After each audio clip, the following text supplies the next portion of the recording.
Welcome to episode 6 of the Adventures of Fedini podcast. Today I thought we would talk about food, diets, that kind of stuff. So, yeah. It's, food, huh? That's a big one for kids on the spectrum.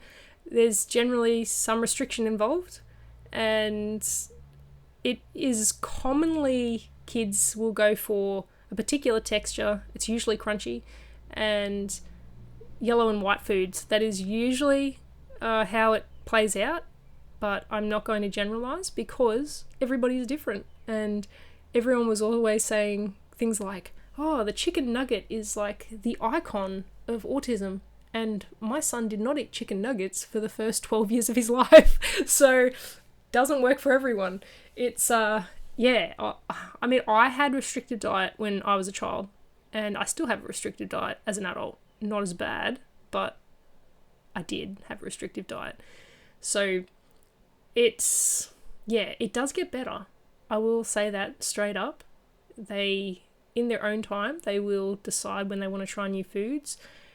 Obviously, when they are little, you are trying to encourage it a little more aggressively, let's say. Eat your vegetables, all that kind of stuff. But I learned very quickly that if they don't want to eat it, they're not going to eat it. There's, that traditional parenting of, oh, if you don't eat it, then you can starve, or if you don't eat it, you can have it for breakfast the next morning. That does not work with kids on the spectrum. They will starve themselves, and that is not an exaggeration. So with Phoenix, as a little one, he ate a lot of plain things. He didn't like things with a lot of taste. So he'd eat like plain rice, plain pasta. He's always loved Vegemite, which is really weird because that has a very strong distinctive taste. But anyway, it's the sodium in that, and that's something I'll get to at some point. But it was always bland foods and crunchy. He loved crunchy. So he loved popcorn, things like that. And as I say, anything with very limited flavour to it. And there's a reason for that. Like when we're born, our taste buds are like fully formed. So when kids start trying foods when they're little, the taste buds are still quite sensitive. And as we age, our taste buds die, or begin to die. And that's why we can, as adults, potentially tolerate something more spicy or something, for example, or sour compared to a little one. And so it makes sense because people on the spectrum are more sensitive to those things, whether it's the sensory sensitivity around smell, taste, texture, but taste, that it makes sense. And there's also a lot of anxiety around food. A lot of things that are good for us don't necessarily taste the same every time we eat them, and that is a problem. We want predictability. We want something to taste the same every time. It's a trust thing as well. And that, like, the more I think about all of this stuff, the more I'm like, it makes sense why we all have anxiety. There's so many things out there that are just not trustworthy. So it's, it's difficult. And for the longest time, I was the same. I didn't like certain foods because they would taste different all the time. Apples are a good example. So I still am, to this day, I only like green apples. And I think that is because green apples have the least amount of difference in taste when you buy them. Whereas red apples, there's lots of different types of red apples for a start. But I find that you could get one that's more mushy or more powdery tasting, like floury tasting. Same with bananas. You can get bananas that, it depends on the level of ripeness. So they could be too hard, they could be too soft. Different types of bananas. So things like fruit, same with blueberries. Or strawberries, if you get them too ripe or not ripe enough, there's going to be a discrepancy in their taste. And for me personally, I can't do fruits with seeds in them because of the texture in my mouth. It's just disgusting. I cannot do seeds. But it's weird. I can do seeds on bread though. So I don't know what's going on there, but it's weird. So Phoenix, he had a very bland diet from a young age.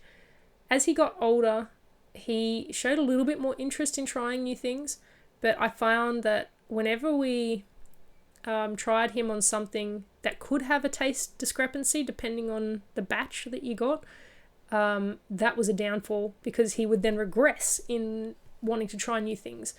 And so it's, as I say, hindsight is a wonderful thing, and that's the whole reason that I'm doing this, because I want to be able to give people an insight that are just beginning, with their little ones, to kind of show them that perspective, because it could save you a lot of time and get you to a place you want to be a lot quicker. And time is everything with these kids, because it takes so long to do everything. So if we can kind of find some shortcuts in here somewhere, then happy days. But it's something that's really important to have checked as soon as you can is, and I know there's going to be some people out there that are skeptical and haters and all that kind of thing, but things like gluten intolerance and wheat and soy and dairy, all that kind of stuff. Now, there's a lot of people that say, oh, I just put my son on a gluten-free diet and then it just cured his autism. That is not what happens. That's not what happens. So when your child has an intolerance or an allergy to a food and you're giving that to your child unknowingly, it is going to exacerbate their symptoms. Why does it do that? So for Phoenix, he has an intolerance to gluten. He's not celiac, but his sensitivity is something that he just can't have gluten. And it's not life-threatening, but when he has gluten, it makes him aggressive. Why does it make him aggressive? Because he gets tummy aches and he can't communicate half the time why. He can communicate that he's got a tummy ache, but he doesn't know why he's got a tummy ache. And so he's eating these foods that he loves the taste of, and then he's getting a tummy ache and he's being betrayed by the foods, but he's not associating something good with something bad. He's just going, well, now I've got a tummy ache and this is just not great. And he'll get aggressive because he's in pain. So that's what I mean when I say that those types of foods exacerbate the symptoms of autism. It's not that they cause the autism or make it worse as such. It's just that it's their reaction to it, and it comes across in an autistic way, I guess, is the best way to put it. It's just, people go, oh, aggression's part of autism, and then, these foods cause the aggression, so they must cause autism. And it's just a weird way of thinking. But anyway, so yes, Phoenix has a gluten intolerance, and as soon as we cut out gluten, he started eating other foods. It's not magic. It's just that he didn't have a tummy ache anymore, and he felt well enough to start trying new foods. So that is what I'm saying in regards to getting that stuff checked as soon as possible. In saying that, you can develop these intolerances over time. So if we checked him when he was 2, for example, he may not have had it. But here in Australia, at least, it's called RAST, R-A-S-T. And it's a blood test that's done, and they can check particular food allergies. So he's had wheat, gluten, soy, cheese. There was a few others. But yeah, it checks all of those different things. And then if there is a marker that pops up, it'll either say negative, moderate, severe, I think, from memory. And it is not a diagnostic tool. Okay, so it's a guide, and it then then go and do a panel test, which is like a prick test on the skin. They'll prick the skin in multiple areas, and then they will do drops of different things on that pricked area to determine whether or not you're allergic, how severely allergic you are. They do it all the time for diagnosing anaphylactic allergies. I'm anaphylactic to peanuts, so and it bubbles will form on the skin, and obviously the severity differs depending on your allergy level. So he came up as moderate on his RAST for gluten and wheat, and when he did the panel test, it came back negative.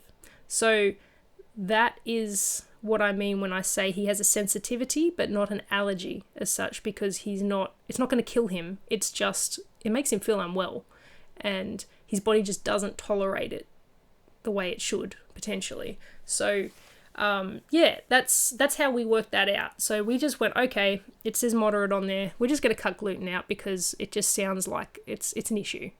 It might be a small one, but for him, because he feels things so intensely, like a lot of us do on the spectrum, it's probably feels worse than it is. And and we have not looked back since we took gluten away.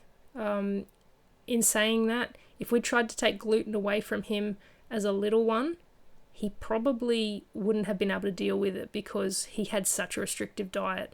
And this is why I say to people, it's all about timing.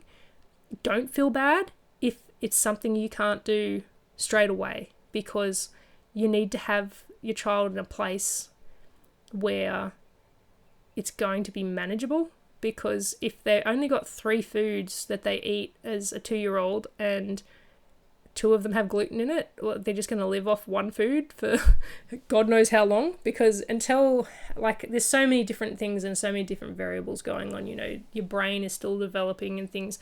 So yeah, I don't think he would have been able to cope had we done it earlier if it had shown up. And so it's all about timing. He got to a stage where he had so many different foods that he was eating, and let's say, for example, there was 10 foods and 5 of them were gluten. So we just got rid of the 5, and we were like, okay, he can live on 5 foods, for in the meantime, and see how he travels. And he did really well. And once his tummy settled and he realized that he wasn't getting tummy aches from food anymore, all of a sudden he was so interested in food. He was coming up to us, sniffing our plates, trying to steal our food. It also, I think, helped encourage trying new foods because he got bored of the 5 foods that he was eating, and he could see that we were eating other things. It was like, oh, okay, like all of a sudden his horizons were broadened. He's like, well, I could try that. And so we were always very upfront with him about foods. We would just say to him that, yeah, I know you want to try this food, but it has gluten in it, and you can't have gluten because it makes your tummy hurt. And so we would constantly tell him that gluten hurts his tummy. We would reinforce that over and over again, so he had that greater understanding of, oh, it was foods with gluten in it that hurt my tummy. So they're actually not saying no to me with these foods because they're being mean. They're saying that for my own good and to protect me. So whenever we would have food, we would try to find an alternative that was gluten-free. Like, say we were having a sausage roll. You can get gluten-free ones. So we would then make sure we had gluten-free for him if he wanted to try it. And often we would actually cook the gluten-free first so that he could then have it off our plate and feel more included that way. And then eventually we could eat our own and he would get his own, because it's obviously more expensive gluten-free. So yeah, things like that. He eventually, he just started trying everything. And when I say everything, like, this kid had never liked meat as a little one at all. He would gag if you tried to get him to eat it. He still doesn't like egg in any form. But that's fine. He eats so much meat, it's like he's getting protein. But same with vegetables. He, for the longest time, he'd only eat things like carrot and corn and like stuff that had a bit of crunch to it. But he wasn't a big fan of like steamed vegetables. It was that mushiness. He just didn't like the softness. He loved crunch. But now he'll eat that. He'll eat steamed vegetables, cauliflower, broccoli. So to give you an idea, when he was little, his safe food was popcorn. And in hindsight, I look back and I go, okay, that makes sense because popcorn is gluten-free. And so he was recognizing that within himself, that popcorn didn't make his tummy hurt. So it was a safe food to eat. And it also tastes the same each time you have it. So yeah, it's amazing how in tune they are with their bodies. And that's the same with medications. Certain medications that kids take, it lowers their blood pressure. And we worked out when he was on medications that did that, he was trying to eat more sodium. And that's where the Vegemite comes in. There's a lot of sodium in Vegemite. And salt. He would constantly try and seek out salt and literally pour salt into his mouth and eat it. And that is because sodium increases your blood pressure. And the medication that he was on at the time lowers your blood pressure. So he didn't like that feeling that it's designed to calm you, like bring the blood pressure down is supposed to calm. But for whatever reason, he didn't like that feeling of the blood pressure being lower. So he would then self-medicate with food to increase the blood pressure back up. They're not silly. It's actually quite smart. And so nowadays we notice if he has too much sodium in his diet, he becomes aggressive. So that's another thing. It heightens him. It increases his blood pressure, which heightens him. It's almost like he is trying to get himself to that fight or flight mode because it's like an adrenaline rush. And so he would constantly be seeking out sodium. And you would be surprised how much sodium is in everyday food. There is a lot of sodium. And I was horrified when I looked at, for example, a packet of 2-minute noodles is like, I think it's about 900 milligrams of sodium. And to put that into perspective, a child should not be having more than 1,500 milligrams of sodium. So one packet is more than half the daily intake already. And obviously there's health risks associated with sodium too. It's, to do with your heart and things like that. But I've never been like one of those like, real strict, you've got to, have this, and this every day.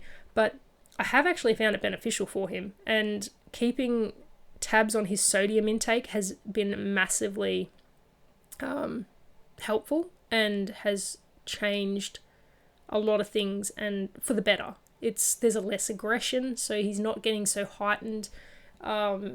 It's also too much sodium causes constipation too. So you get constipated, it hurts, more aggression. So there's so many little bits and pieces that create these vicious cycles.